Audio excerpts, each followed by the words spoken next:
Hola nuevamente, seguimos en nuestro viaje por la Biblia. Me da mucho gusto que nuevamente hayas decidido activar este video. Te agradeceremos si te gustó, darle like y decirle al señor YouTube que te han gustado y manejar la campanita para recibir notificaciones de cuando salga el siguiente de la serie. Como cada introducción, empezaré por recordar que estamos viajando por la cuarta sección del Antiguo Testamento, los libros de la profecía, y en particular estamos en los profetas mayores, que, como recordarán, esta división únicamente está basada en la longitud o amplitud de los libros, y es tan importante el contenido o el mensaje de los profetas menores como el de los profetas mayores. Ok, comencemos con nuestro viaje del día de hoy, donde vamos a estudiar al profeta Ezequiel. El estudio de los manuscritos de Qumran ha sugerido una división de este libro, de esta profecía, en dos tomos, lo cual confirma la opinión de Josefo, ustedes recordarán, el famoso historiador de la antigüedad, de que Ezequiel escribió dos libros, entendiendo así, el primer tomo termina con una profecía de la destrucción de Jerusalén, lo cual estaría en el capítulo 24, y el segundo con la profecía de la restauración de Jerusalén y del templo, que está entre los capítulos 40 al 48. Un poquito de geografía. Al igual que Jeremías, el sacerdote Ezequiel también era profeta, recuerden, de la tribu de Leví. Y Nabucodonosor lo llevó cautivo en la segunda deportación. Recordemos que hubo 3 deportaciones del reino del sur, de Judá, y se lo llevó juntamente con el rey Joacim. Y esto sucedió aproximadamente 11 años antes de la destrucción de Jerusalén. Entonces aquí tenemos el camino que siguió la deportación a Babilonia en el año 587, previamente, unos 200 años antes, la deportación de Israel hacia Asiria, hacia Nínive. Con base en lo anterior, Ezequiel profetizó para Judá, para el reino del sur, cuando ellos vivían la mayor inmoralidad y apostasía de la época, mientras que el reino del norte, Israel, pues técnicamente ya había desaparecido de la historia en Asiria.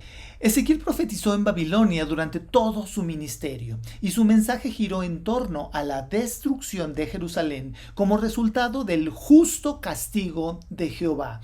Esto está aquí precisamente en Ezequiel 18:32.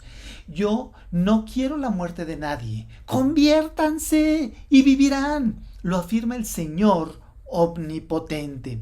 Amigos, Dios quiere que vivamos. Dios nos quiere dar cosas buenas, pero Él es justo, es otra de sus características.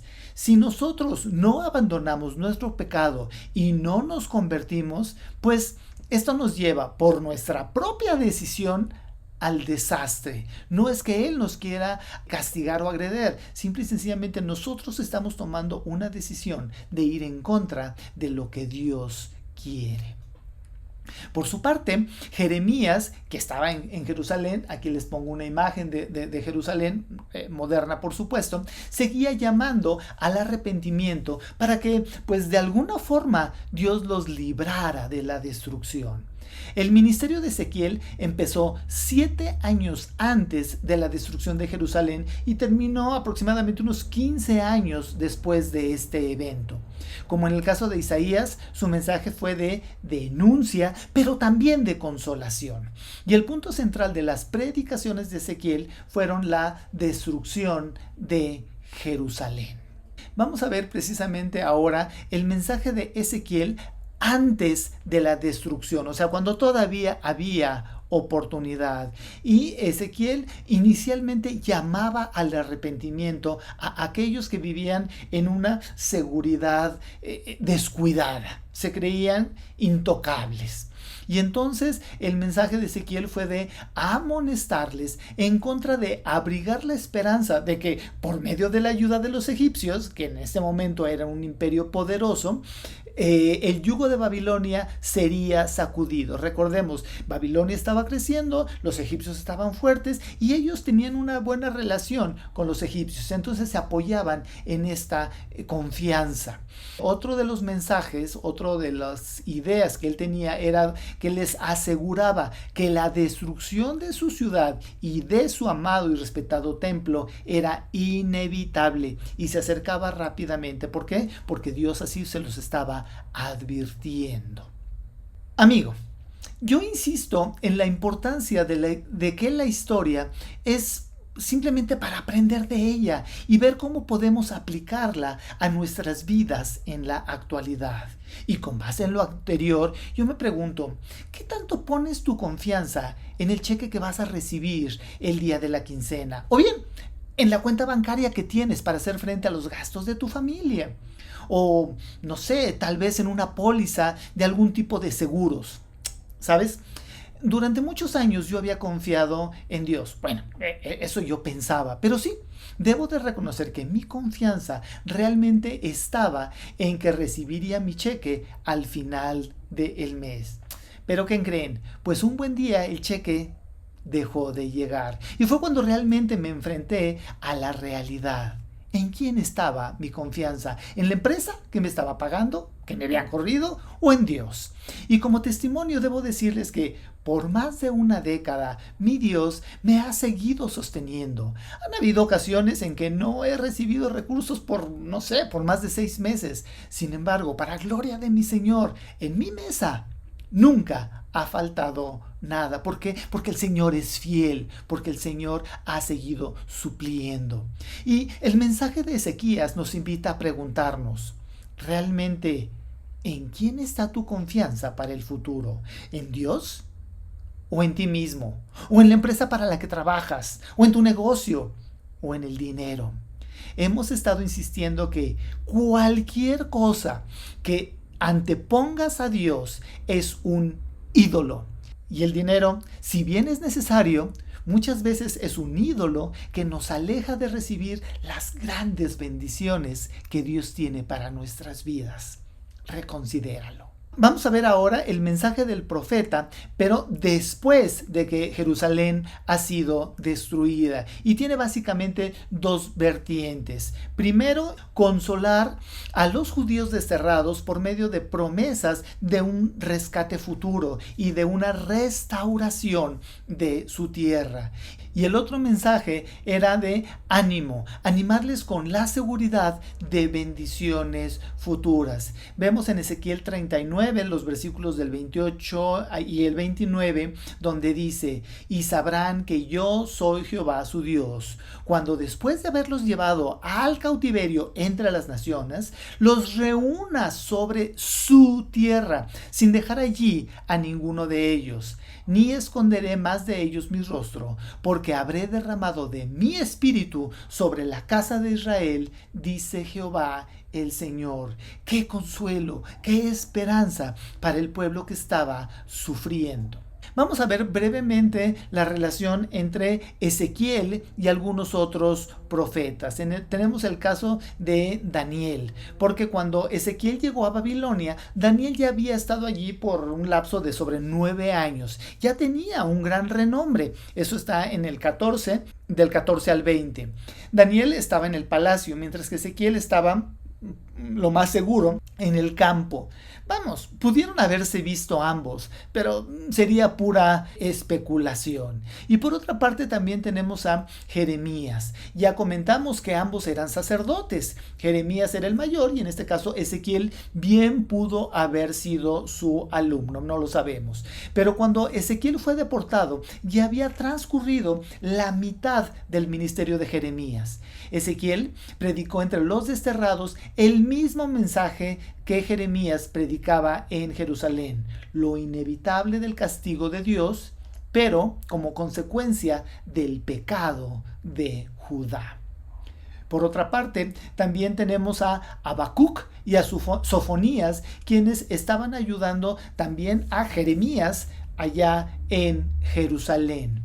Y también tenemos a Nahum, quien predecía la caída de Nínive, y a Abdías, quien predecía la ruina de Edom. Entonces son todos profetas contemporáneos. En el Nuevo Testamento, algunas de las visiones de Ezequiel parecen reaparecer en el Nuevo Testamento, en el libro de Apocalipsis escrito por Juan. Y nada más vamos a ver algunos ejemplos de esto. Tenemos los seres vivientes. Eso aparece en Ezequías 1, pero también en Apocalipsis 14. También se nos habla de Gog y de Magog en Ezequías 38 y en Apocalipsis 20. También encontramos la parte de cuando el ángel tiene un librito y se lo da a comer a Juan, y esto también aparece en los dos testamentos. También encontramos la Nueva Jerusalén. Entonces es muy interesante cómo esta profecía, que algunas no las entendemos, están tanto en el Antiguo Testamento como en el Nuevo Testamento. Finalmente tenemos el río de agua de vida. Muy bien, tenemos algunas frases predominantes que manejó este profeta. Tenemos la primera, que es: sabrán que yo soy Jehová. Y esta frase aparece, ¿cuántas veces creen? 1, 2, 5, 40, 62 veces. Sabrán que yo soy Jehová. Es muy interesante cómo les habla a su gente.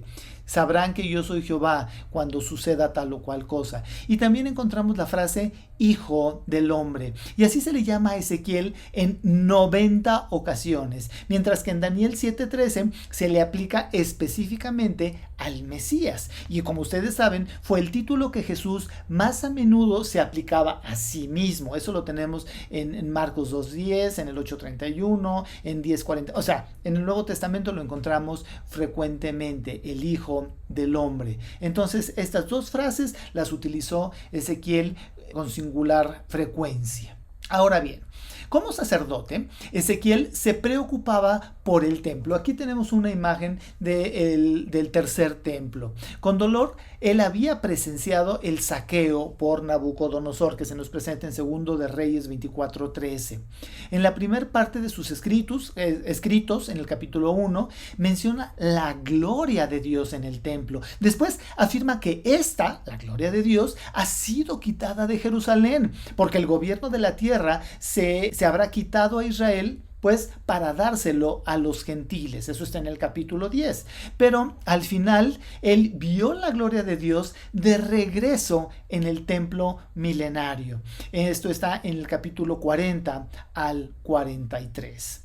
Ahora bien, Ezequiel recuerda que el tabernáculo estaba construido con maderas finas, metales preciosos, muchos metales, mucha madera, o sea, era impresionante. Y asimismo, el templo, cuando fue construido por Salomón, tenía inmensas cantidades de oro, plata, bronce, maderas finas, tenía de todo.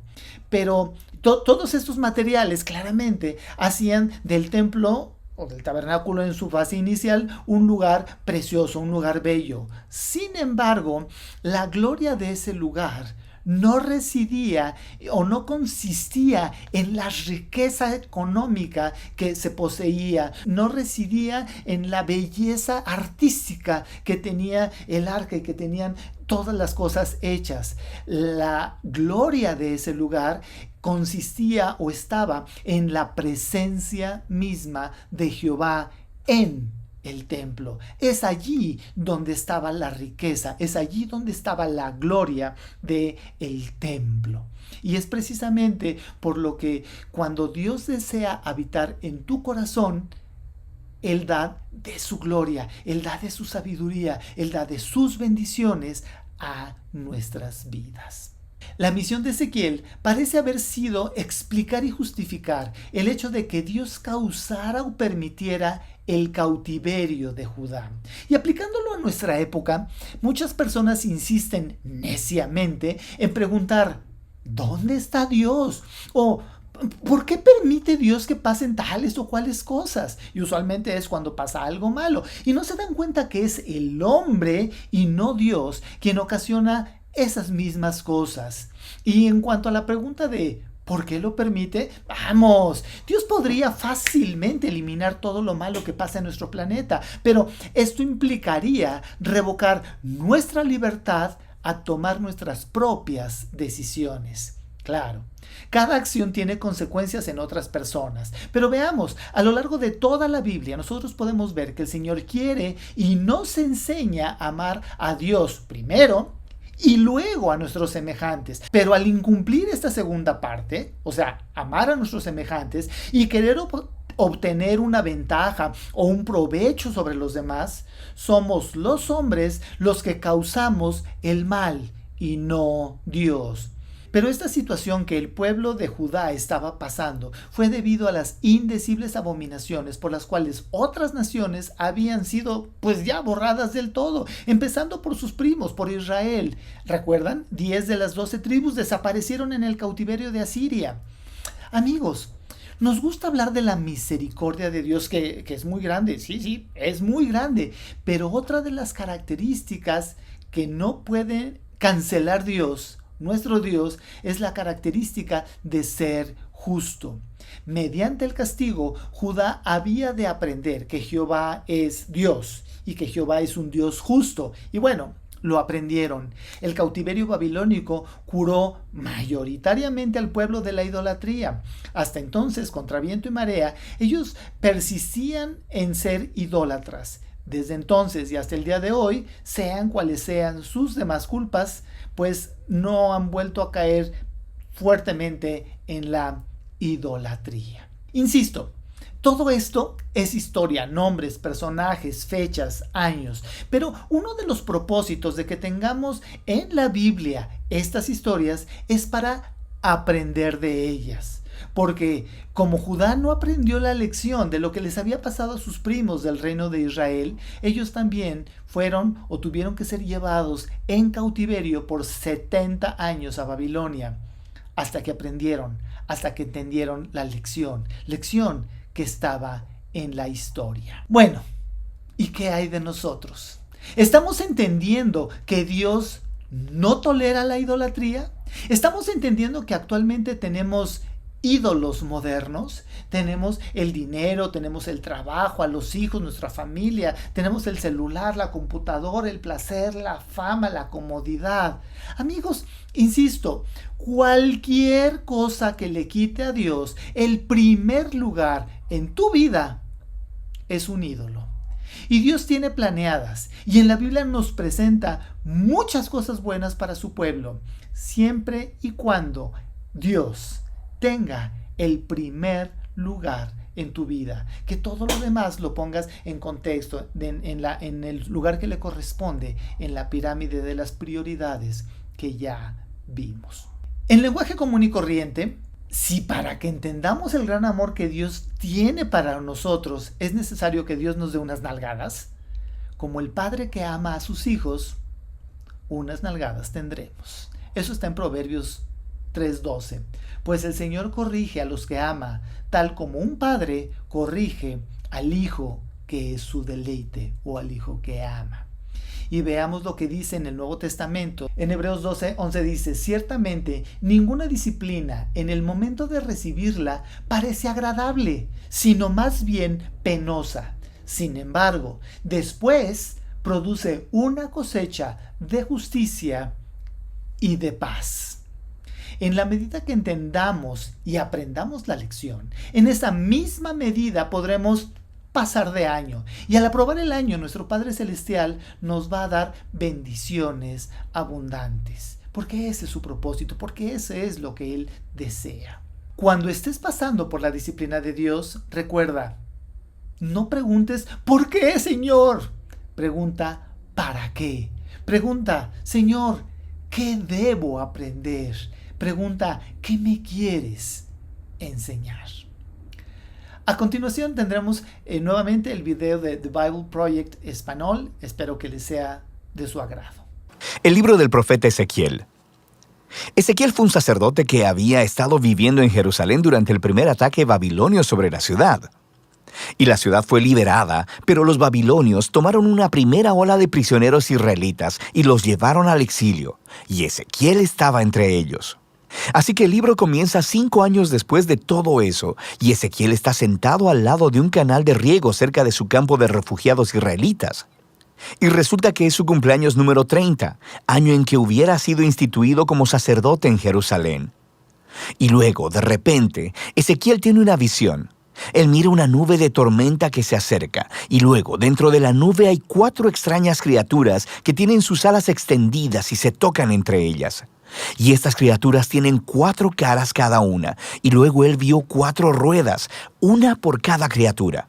Y luego vio que las alas de las criaturas estaban soportando una plataforma brillante, y sobre esta plataforma está un trono.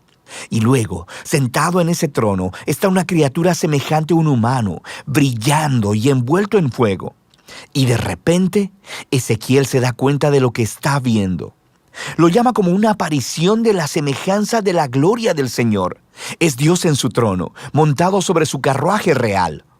Ahora, la palabra gloria en hebreo es kabod, significa pesado o grande.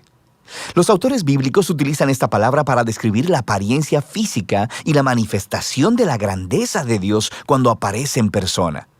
Estas imágenes en la visión son muy similares a lo que sucedió cuando Dios apareció en el monte Sinaí en el libro de Éxodo. Y también es muy similar a las representaciones de la presencia de Dios sobre el arca del pacto. Y eso es de hecho lo más impactante de la visión de Ezequiel. ¿Qué está haciendo la gloria de Dios en Babilonia? Se supone que esté sobre el arca del pacto en el templo en Jerusalén. Así que la primera sección del libro abre para explorar esa pregunta, conforme Ezequiel comienza a acusar a Israel de rebelde. Así que Dios primero habla a Ezequiel desde el trono en el carruaje y lo llama como profeta. Ezequiel debe acusar a Israel por quebrantar de varias maneras el acuerdo de pacto con Dios. Israel ha entregado su lealtad a otros dioses y ha estado adorando ídolos, y todo esto ha llevado a una rampante violencia e injusticia social. Así que, como resultado, Dios envía a Ezequiel para advertirle al pueblo. El primer ataque babilonio que llevó a Ezequiel al exilio será igualado por otro más, y Jerusalén y su templo se enfrentan a una destrucción inminente. De manera que Ezequiel utiliza palabras y otros medios para transmitir su mensaje. Él también realiza actos simbólicos. Estos eran una especie de teatro callejero. Ezequiel saldría en público y se comportaría de maneras muy extrañas, las cuales serían como parábolas de su mensaje profético. Construiría un pequeño modelo de Jerusalén y representaría un ataque contra él. O se rasuraría todo el cabello y lo cortaría con una espada. O, el más extremo, él debía representar el rol del macho cabrío el día de la expiación. Y él tendría que acostarse de lado durante más de un año, comiendo alimentos cocinados sobre excremento, como una señal de la horrible comida que el pueblo tendría que comer durante el asedio a Jerusalén. Y quizá lo más desalentador de todo esto son las malas noticias que Dios le dio a Ezequiel, que nadie iba a escucharlo. Israel lo rechazaría debido a su duro y rebelde corazón. Y esto nos recuerda a la descripción del pueblo que hizo Moisés después de la rebelión en el desierto, cuando predijo que un día sucedería el exilio, y Ezequiel tuvo el desafortunado privilegio de ver todo esto suceder. Así que el desanimado Ezequiel comienza a hacer su tarea, y después de más o menos un año, tiene otra visión. Esta vez es acerca del templo. Él se adentra en un tour virtual del templo y mira lo que está pasando ahí en su ausencia, y no es nada bueno. En el atrio exterior, al frente del templo, él mira una enorme estatua inmóvil.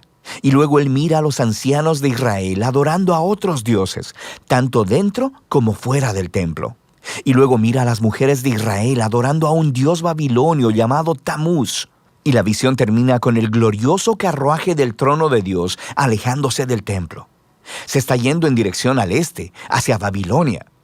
Así que en el capítulo 11 vemos por qué y cómo la gloria de Dios se apareció a Ezequiel ahí en Babilonia. La idolatría de Israel y su quebrantamiento del pacto se ha vuelto tan obvio y ofensivo que Dios ha abandonado su templo. Lo han apartado y Él lo entrega para destrucción. Pero Dios no ha abandonado a su pueblo, más bien se fue al exilio con ellos. Así que al final de esta visión en el capítulo 11, Dios promete que traerá de vuelta a la tierra un remanente de Israel y los transformará al sustituir sus corazones de piedra y darles un nuevo y tierno corazón de carne, para que después de todo, ellos realmente puedan amar y seguir a su Dios. Este es un pequeño destello de esperanza, el cual rápidamente se sumerge bajo la realidad de la inminente destrucción. Pero el capítulo 11 es una transición clave y nos ayuda a entender cómo ha sido diseñado el resto del libro. Las siguientes 3 secciones son todos anuncios del juicio de Dios. Primero sobre Israel, después sobre las naciones alrededor de Israel y luego solo sobre Jerusalén. Pero luego, después de eso, la conclusión llena de esperanza del capítulo 11 se desarrolla en las últimas 3 secciones del libro. Primero, esperanza para Israel, luego para las naciones y luego para toda la creación. Los capítulos del 12 al 24 se enfocan en el juicio venidero de Dios sobre Israel.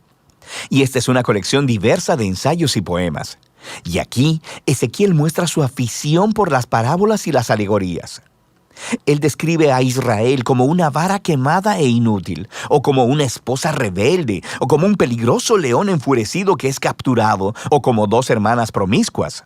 Todas son descripciones de la rebelión insensata y de la idolatría de Israel que resultan en su ruina. En esta sección, Ezequiel también actúa como un abogado. Él empieza a argumentar el caso de que, primero que nada, la destrucción de Jerusalén es realmente merecida como consecuencia de siglos de violar el pacto. Y que incluso si las personas más justas del mundo, como Noé, o Daniel, o Job, estuvieran vivas y orando para que Dios librara a Israel, Dios no aceptaría sus oraciones. Es demasiado tarde. La bondad de Dios, de hecho, demanda que Él aplique su justicia sobre esta generación de Israel. El exilio se ha vuelto inevitable. Han alcanzado el punto de no retorno. Después de esto, Ezequiel se enfoca primero en las naciones inmediatamente alrededor de Israel y luego en los 2 estados más poderosos en la región, Egipto y Tiro. Israel se ha aliado con estas naciones y ha adoptado a sus dioses y sus ídolos. Así que Dios acusa a los reyes de Tiro y Egipto de la arrogancia de considerarse a sí mismos como dioses que pueden definir el bien y el mal en sus propios términos. Y Dios hace responsables a estos reyes de su orgullo y anuncia que Él usará a Babilonia para hacerlos caer. Ellos se enfrentarán a la justicia de Dios junto con todos los demás. Después de estas secciones realmente intensas, tenemos una breve historia en el capítulo 33.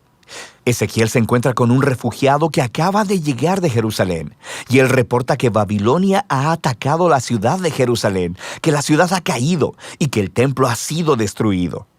Las sombrías advertencias de Ezequiel se han vuelto una realidad, pero recuerda el final del capítulo 11. Ese no es el fin de la historia. Así que en el siguiente video exploraremos la profunda visión de esperanza de Ezequiel. Pero por ahora, esta es la primera mitad del libro de Ezequiel.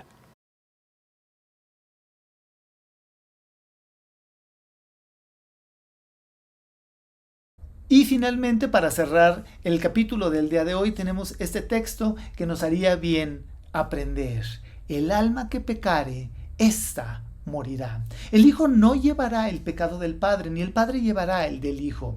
La justicia del justo será sobre él, y la impiedad del impío será sobre él. Amigos, estamos en tiempo de reconocer que le hemos fallado a Dios, que tenemos ídolos modernos que le quitan a Dios el primer lugar en mi vida, en tu vida. Pero todavía es tiempo, es momento de pedir perdón y de venir al Padre y decirle: te he fallado, he pecado, quiero que Jesucristo me lave, me limpie y que su sacrificio en la cruz, que es más que suficiente para quitar mi pecado, me limpie de toda maldad y pueda reconciliarme contigo. Y el Espíritu Santo vendrá y habitará contigo y tendrás comunión con el Padre. Ese es su propósito. Hoy todavía es momento. Que el Señor los bendiga.